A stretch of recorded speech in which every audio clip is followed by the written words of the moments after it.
자, 이제 35번인데, 자, 35번은 기본적으로 이제 그 흐름과 관계없는 문장을 찾아라라는 얘기이긴 하지만, 진화론과 관련된 얘기라서 조금 이제 그 글의 흐름을 연결할 때, 그 각 어휘들이나 문장들 간의 관계를 좀 정확하게 파악할 필요가 있어. 자, 보자.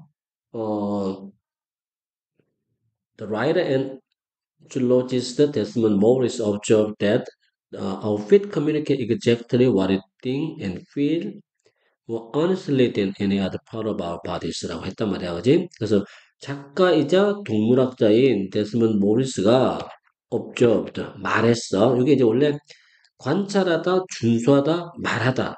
셋 중에 하나의 뜻인데 여기서는 이제 말하다가 어울리겠지? 이 사람이 뭐라고 말했냐면 인간의 발은 어, 전달한단 말이야. 정확하게 뭐를 전달하냐면 우리가 생각하고 우리가 느끼는 것. 자, 일단 첫 번째 포인트야. 인간의 발이 우리의 생각과 느낌을 발이 전달한다. 이게 포인트야, 그지? 근데 좀 더 솔직하게 우리 신체의 다른 어떤 부분보다 발이 생각과 감정을 좀 더 정확하게 전달한단 말이야. 그러면 대체 두 번째 문장이 뭐냐면 왜 그럼 다른 게 아니라 하필 발이 그지? 이렇게 발과 다리가 우리의 감정에 리플렉트가 됐는가 같은 말이지, 그지? 왜 발과 다리가 감정에 리플렉트 반영자가 됐는가? 그 이유, 자, 이유를 이제 묻고 있어. 그래서 글의 전체적인 이제 시작점은 어, 인간의 발이 인간의 발이 왜 정확한 정확하게 감정을 반영하는가? 대체 이유가 뭐냐? 라는 문제점부터 이거를 시작하고 있어. 그리고 이제 나머지 부분은 그 이유를 설명하는 글이라고 보면 돼. 그래서 수백만 년 동안 인간이 말을 하기 아주 오래전 수백만 년에 걸쳐서 인간의 발과 다리는 가능했어. 환경적 위협에 반응했단 말이야. 일테면 뜨거운 모래. 이게 무슨 말이냐면 뜨거운 모래를 우리가 밟으면 바로 그냥 탁 되잖아. 그런 거라든지. 그 다음에 성격 나쁜 사자를 만났을 때는 무서우니까 도망가야 돼. 도망가는 거. 이렇게 전부 다 발의 움직임이란 말이야. 이런 식으로 환경적 위협에 대해서 반응을 해왔어. 그것도 즉시, 뭐 없이, 의식적 사고에 대한 필요 없이. 소위 말해서 이게 한마디로 말하면 이거는 뭐하고 똑같은 말이야? 무의식적으로 했다는 얘기야. 무의식적으로 아무 생각 없이 나도 모르게 뜨거운 물을 하면 발을 뗀다, 사자를 만나면 도망간다. 이런 식으로 본능적으로 우리 발이 인간의 감정을 표현해 줬다는 얘기가. 환경적 위협에 대해서 반응을 했다는 거지. 자, 그래서 첫 번째는 환경적 위협에 대해서 위협에 대해 발은 반응한다. 이게 이제 어디로 연결되는지 봐. 자, 환경적 위협에 대해서 발이 반응을 했는데 이 말이 중요한 말이야. 그리고 이제 그 다음에 나오는 얘기가 뭐냐면 우리의 대뇌 변형계가 이게 이제 밑에 나와 있지, 그지? 대뇌 변형계야. 변형계가 확실하게 만들었어. 뭘 확실하게 만드냐면 우리의 발과 다리가 요구되어지는 만큼 반응할 것을 두뇌가 명령을 해야 된다는 얘기야.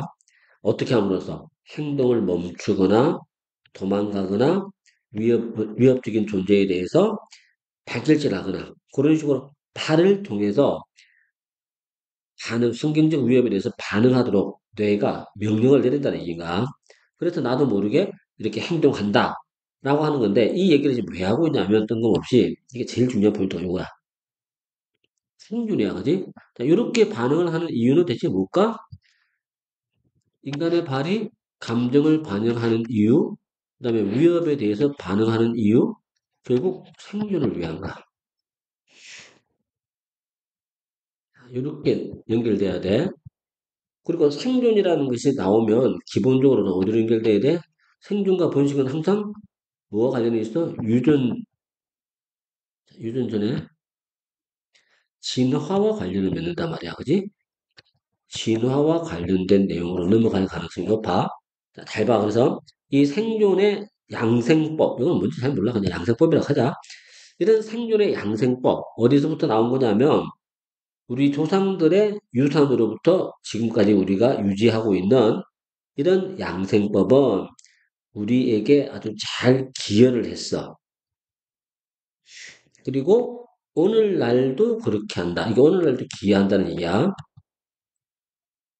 문제는 뭐냐면 여기서 오늘날도 그렇다. 이것도 중요해. 오늘날까지도 계속 그렇게 한다라는 얘기는 결국 뭘로 연결되는가? 진화와 연결되는 구조로 봐야 돼. 오늘날도 그렇게 한다라고 했으니까, 그지? 자, 그 얘기고. 이거는 관계없는 문장이야. 실제로 이 오래된 반응은 여전히 딱 나왔지, 그지? 하드와이어드, 내재되어 있어. 우리들 몸속에. 이게 내재된이라는 이 단어가 유전자와 관련을 맺고 유전자는 결국 진화의 문제다. 이렇게 연결되겠지, 그지? 자, 너무 많이 우리 몸속에 내재가 되어 있어서 그래서 우리가 뭔가 위험한 거나 아니면 불쾌한 것을 제시받았을 때, 이게 제시받는 거지. 제시받았을 때 우리의 발가다리는 여전히 지금도 반응을 하고 있어. 과거에 반응했던 것처럼, 순사시대 때 반응했던 것처럼 지금도 여전히 반응하고 있다. 여전히 반응한다는 얘기가 결국 뭐야? 여전히 반응한다? 과거에 그랬던 것처럼 이 말은 결국 진화를 그렇게 했다는 얘기겠지, 그지? 그렇게 해서 진화의 문제로 연결되는 구조다. 이렇게 봐야 돼. 자, 이 글에 이제 보여주는 그래서 결국 진화론과 관련된 얘기를 하고 있다라고 봐야 될 것 같지, 그지? 자, 그래서 지금 내가 이제 하이라이트 한 부분을 잘 봐. 출제 포인트는 당연히 순서 문제는 당연하고, 그지? 그 다음에 하이라이트 된 부분들의 어휘, 그 다음에 또 문단 요약 이런 부분들이 굉장히 중요해질 수 있겠지. 이렇게 기억을 해둘 필요가 있어. 자, 그렇게 봐두면 되고. 그 다음에 뭐 당연히 글의 주제는 이렇게 되겠지. 진화 과정에서 감정을 반영하게 된 이유, 배가 다리가 그지? 그 이유를 쭉 밝히고 있는 글이다라고 보면 돼. 어, reason, 진짜 그지? 이유, reasons why, outfit, reflect, reflect, our sentiments, sentiments. 진화 과정에서는 over the course of evolution. 이런 식의 이제 내용이 들어가야겠지? 자, 이렇게 진화라는 말이 이렇게 나오는 거, 이게 중요한 포인트가 될 수 있어. 자, 그게 35번 내용이라고 봐도 돼.